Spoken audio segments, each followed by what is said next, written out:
안녕하세요. 여러분의 국어 선생님 김대은입니다. 오늘은 통일성 있는 글쓰기 단원의 마지막 수업 시간인데요. 교과서 104쪽 문제 해결과 적용을 풀어보면서 내용을 최종적으로 정리하겠습니다. 이해와 탐구 활동에서 연우의 글쓰기 과정을 우리가 보면서 통일성 있는 글쓰기의 과정을 배웠었잖아요. 그 내용을 바탕으로 해서 직접 다양한 자료에서 내용을 선정하고 통일성 있는 글을 써보는 활동을 해보도록 하겠습니다. 자, 그럼 본격적으로 시작해 볼게요. 첫 번째 활동입니다. 다음 질문에 답해보면서 어떤 글을 쓸지 계획해보자 라고 되어 있네요. 자, 자신이 쓸 글의 주제, 목적, 예상 독자를 정하며 글쓰기를 계획하는 활동. 무슨 활동이죠? 그렇죠. 계획하기 활동을 해봐라 라는 거네. 자, 그러면 다음 질문을 보도록 하죠. 자, 질문을 한번 볼까요? 나에게 꼭 필요한 일은 무엇이 있을까? 이런 건 고쳤으면 좋겠다고 생각한 습관에는 무엇이 있지? 요즘 내가 읽은 시사평론에서는 어떤 내용을 다루고 있지? 한가한 시간에 내가 주로 하는 일은 무엇이지? 내가 친구들에게 글로 써서 설명하기에 자신이 있는 분야는 무엇이 있지? 자, 이런 것들이 모두 다 글의 소재, 글의 주제가 될 수 있겠죠? 자, 그래서 이런 질문들에 답을 해서 여러분들이 쓰고 싶은 글의 주제를 정하는 겁니다. 예를 들어, 나의 관심거리가 농구다 라고 하면 글의 주제를 농구의 재미를 느껴보자로 정하고 글의 목적을 친구들에게 농구의 재미를 알려주고 함께 농구를 즐기도록 하기 위해로 정한 다음에 예상 독자는 당연히 친구들로 정해서 글을 쓸 계획을 세울 수 있겠죠. 자, 이런 식으로 여러분들이 질문을 던져도 되고요. 아니면 뇌구조를 한번 그려보세요. 자신의 뇌구조나 생각 그물, 브레인스토밍. 여러분들 그 왜 마인드맵 같은 거 그려본 적 있죠?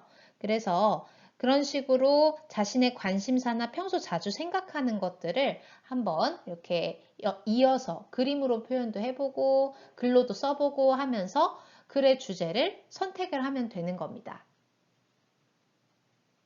자, 이렇게 계획하기 단계에서 글의 주제와 목적, 예상 독자가 정해지고 나면 그 다음으로 무엇을 해야 되죠? 그렇죠. 다양한 자료를 수집하고 수집한 자료 중에서 주제와 관련된 내용을 선정하고 그것을 어떻게 활용을 할 것인지 생각을 해보는 내용 선정하기 단계를 거쳐야 되겠죠?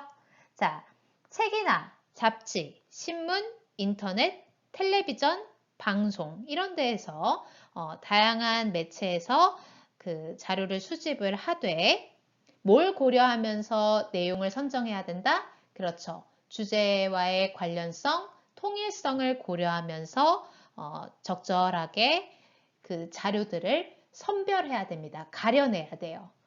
찾은 자료를 다 쓰는 게 아니라 주제를 잘 뒷받침할 수 있는 자료들만 내용으로 선정을 해야 된다는 것 꼭 잊지 마세요.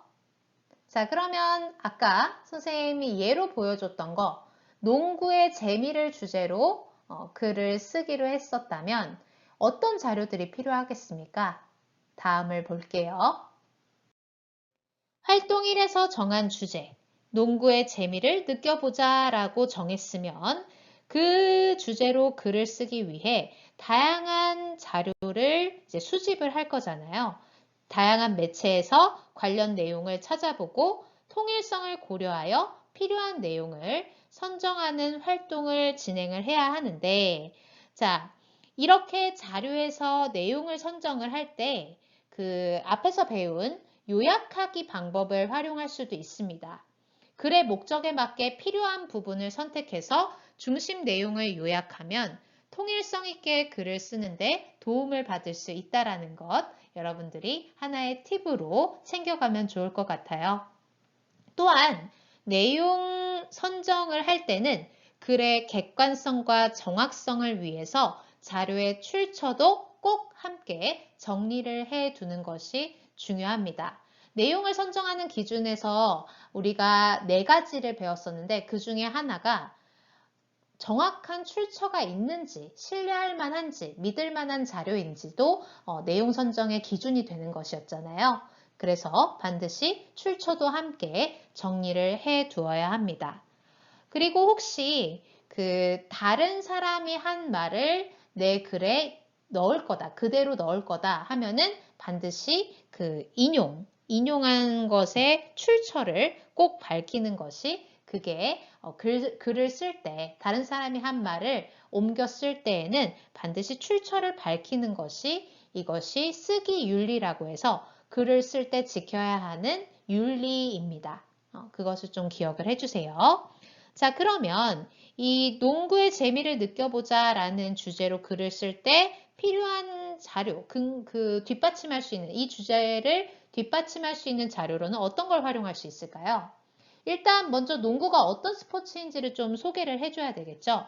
가령 백과사전 같은 것에서 농구 경기 방법과 규칙을 설명하는 내용을 찾아오는 거죠.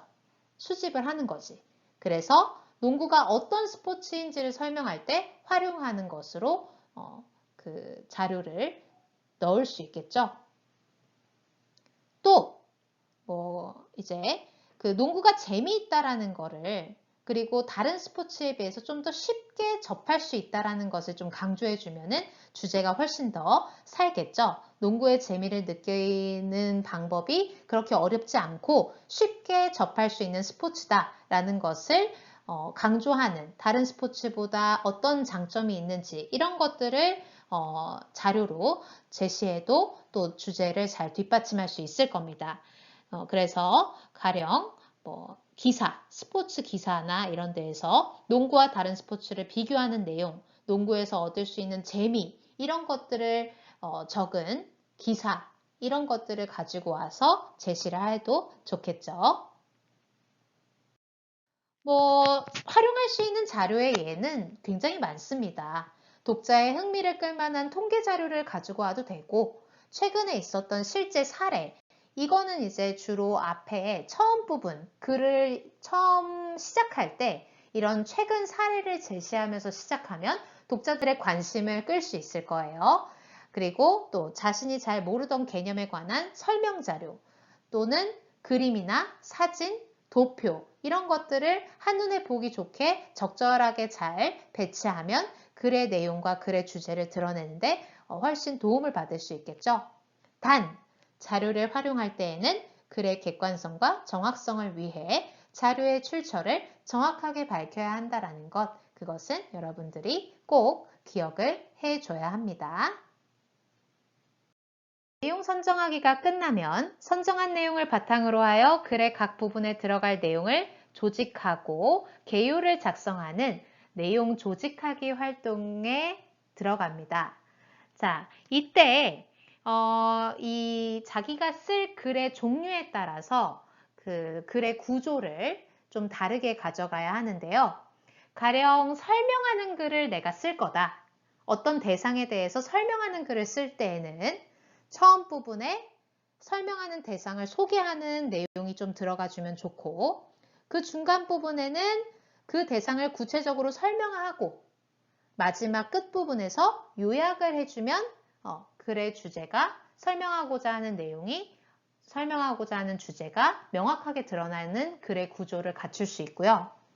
만약에 내가 어떤 주장, 가령 환경을 보호하자라는 주제에 주장하는 글을 쓴다라고 하면 처음 부분에서는 문제 상황을 먼저 제시를 해줘야 돼요. 환경 오염이 심각해지고 있다.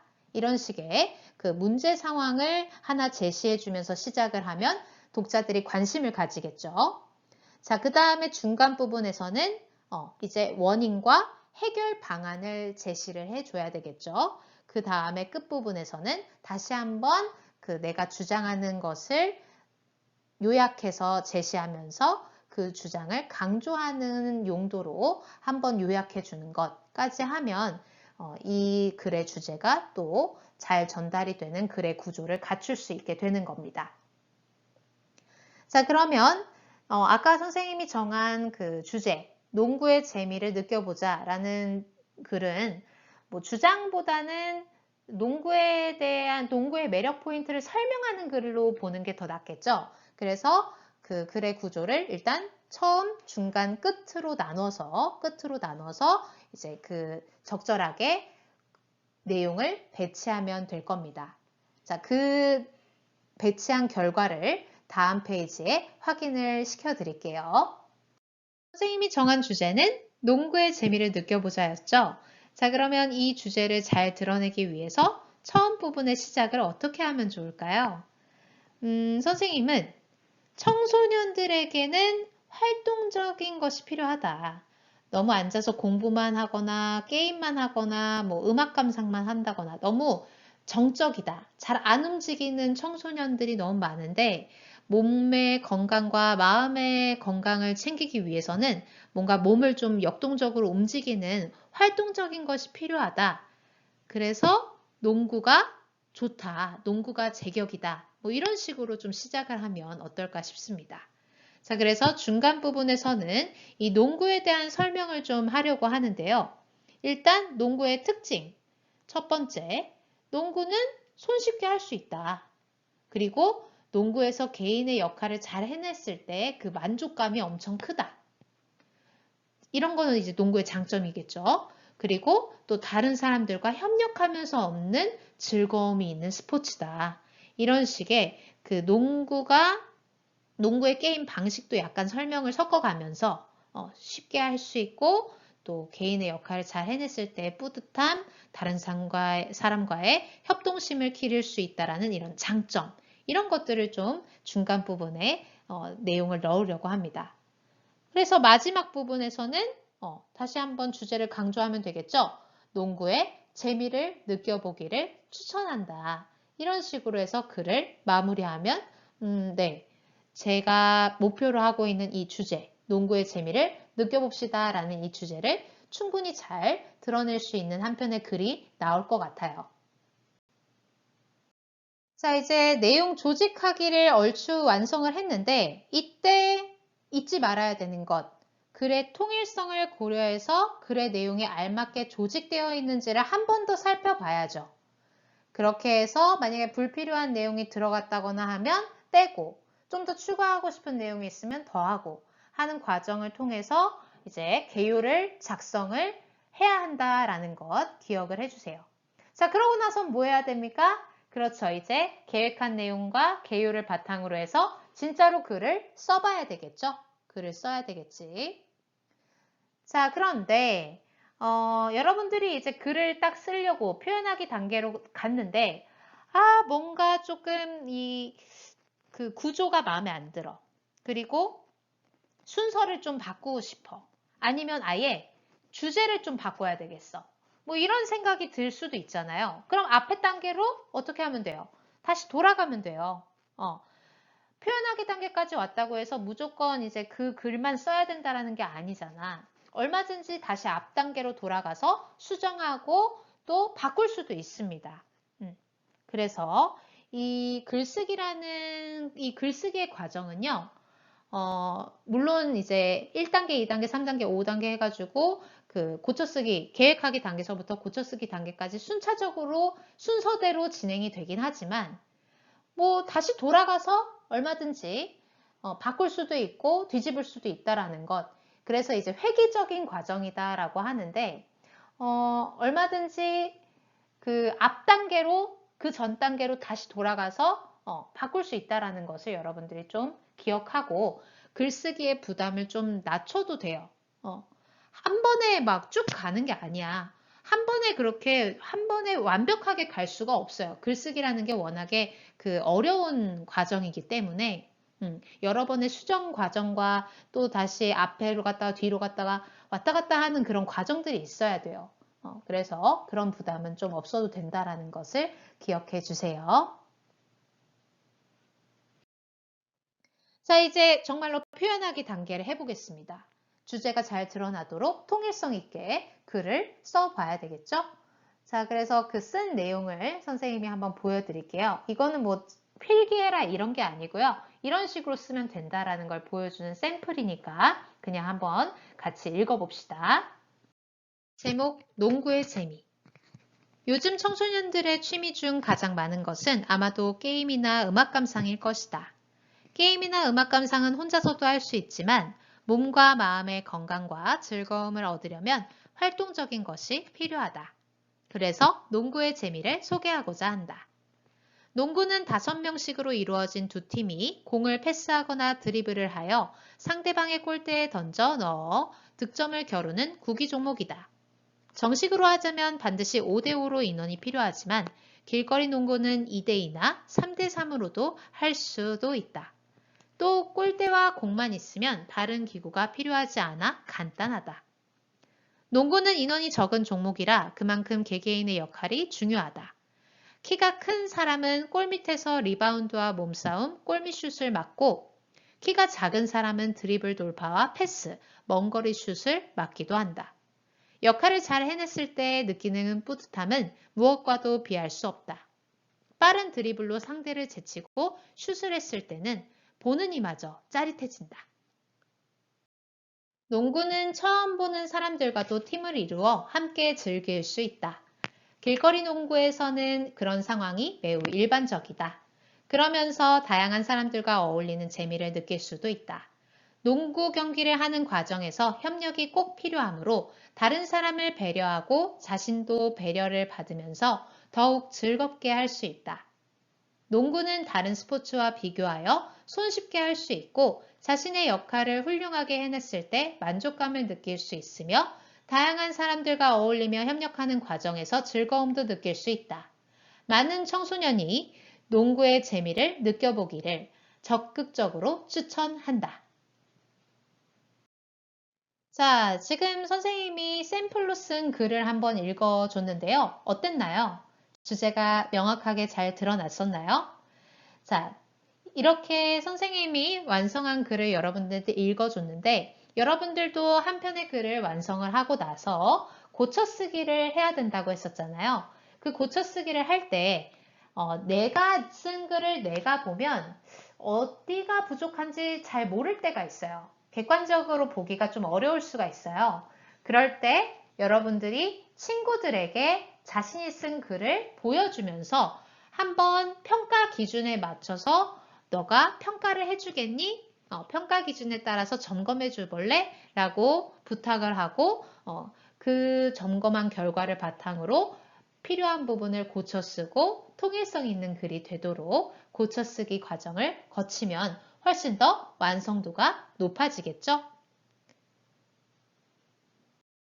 고쳐 쓰기를 할 때 평가 기준 다시 한번 복습해 보면 첫 번째로 글의 주제가 분명히 드러나고 있는지, 다양한 자료에서 찾은 내용을 주제를 고려하여 적절하게 선정하고 있는지, 글의 구조나 전개 방식이 자연스러운지, 글의 주제와 거리가 먼 문단은 없는지, 문단 안에 각 문장이 중심 내용을 잘 뒷받침하고 있는지 이런 것들을 평가해서 필요한 부분이 있으면 수정해야 되는 부분이 있으면 수정하고 또 혹은 삭제해야 할 부분이 있으면 삭제를 해야 한다라는 거죠. 그랬을 때 완성도가 높은 글이 완성된다라는 것을 기억해 주면 됩니다. 자, 여기까지 해서 여러분들 두 번째 소단원 통일성 있는 글쓰기 완료했습니다. 그동안 고생 많았고요. 다음 시간부터 또 새로운 단원으로 함께 국어 공부 열심히 해보도록 합시다. 안녕!